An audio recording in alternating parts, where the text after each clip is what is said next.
Welcome to Brothers Custom Builds. In today's episode, we got all kinds of good stuff in here. We got shifter surround, new gas pedal, finishing up the steering column, as well as working on finishing the interior. Let's check it out.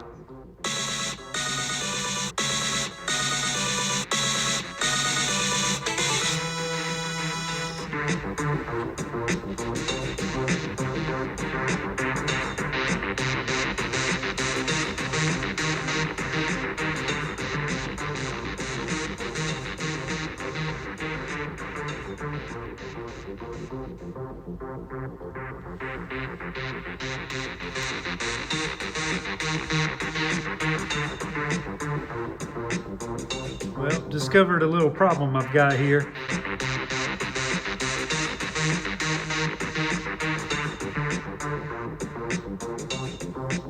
This race car gas pedal made the pivot mount for it comes up here, but what I wasn't thinking through until I was thinking about where the linkage is going to come through the firewall was that linkage is going to be coming right in where the distributor's at.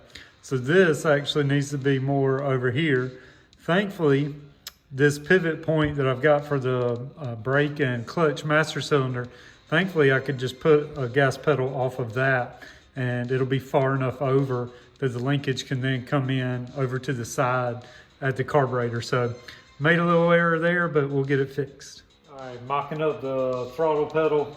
We've got our pivot point with the bushings in it, and then the little T-bar down at the bottom's tacked on. To do the return, want to use, similar to the pedal that we had ordered, want to use one of these manual returns, but I don't want to do a T-bar on it to block the driver's foot from getting out of there. So what I had is I've got one of these old bolts with a chrome hex nut, goes on the top. I think it's old motorcycle part, maybe held down the tank or a seat. So I'm going to put this thread part in there so we can just screw that part onto the end of this. So just a small little part there as a manual return.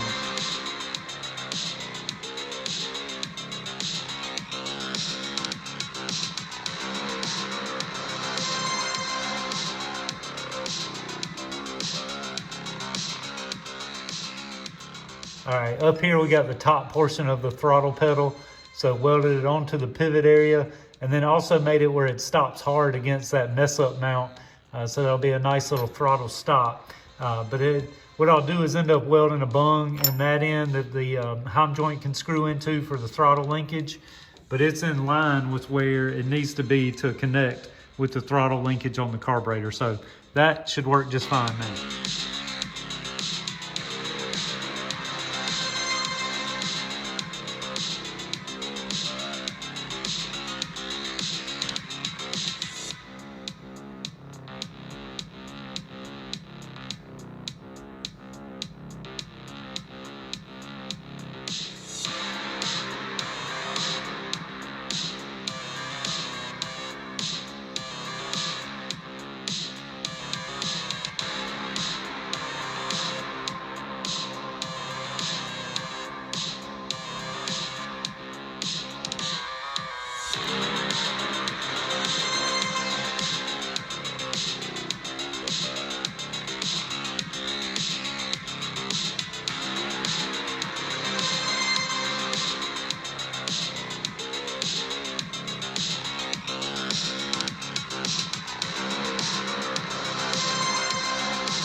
Totally safe, right? Why use the 4-inch cutoff wheel when they sell a 7-inch cutoff wheel?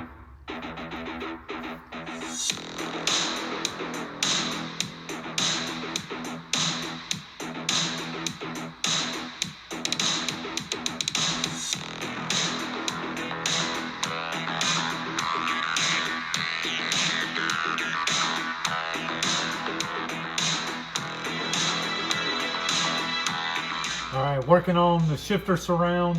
Just going around the shifter where it sticks past the trans tunnel, so we've got to build that out of some sheet metal and then either weld and or rivet it to the tunnel itself.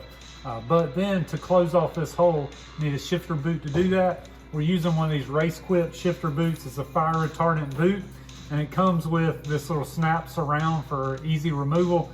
So the top of this surround is built to accommodate that, to sit on top of it. So let's quit talking about it and get to building.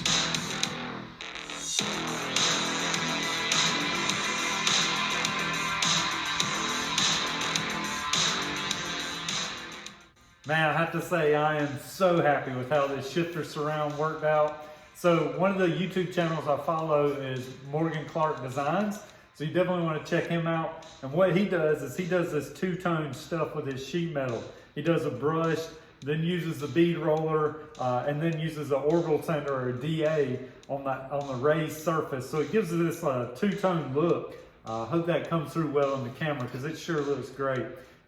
Bead rolling, not my strong suit. I got a lot of practicing I need to do to get better at that. But any little element like this that I can do, I think just makes it look that much better and more intentional. So this piece was super complex, a lot of different bends to make it all one piece. But I'm excited to see how it ends up looking on the car. But definitely check out Morgan Clark Designs. He's incredible with his giftedness and his talent and the fab work that he does. So I'll put a link to his YouTube channel down in the comments.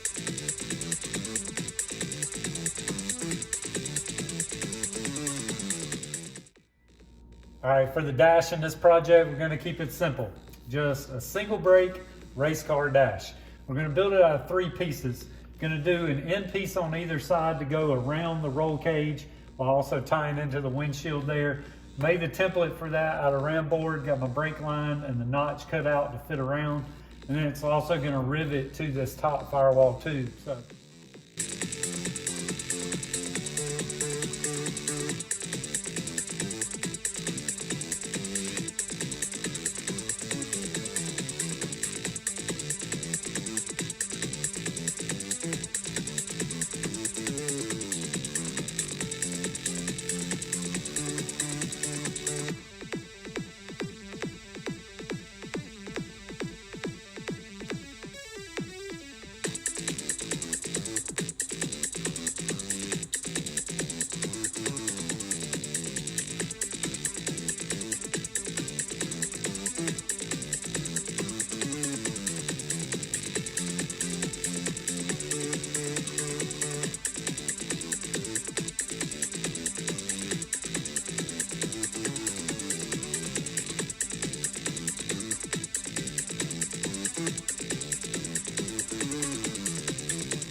All right, for the most part, that's the end of needing all these interior panels in here.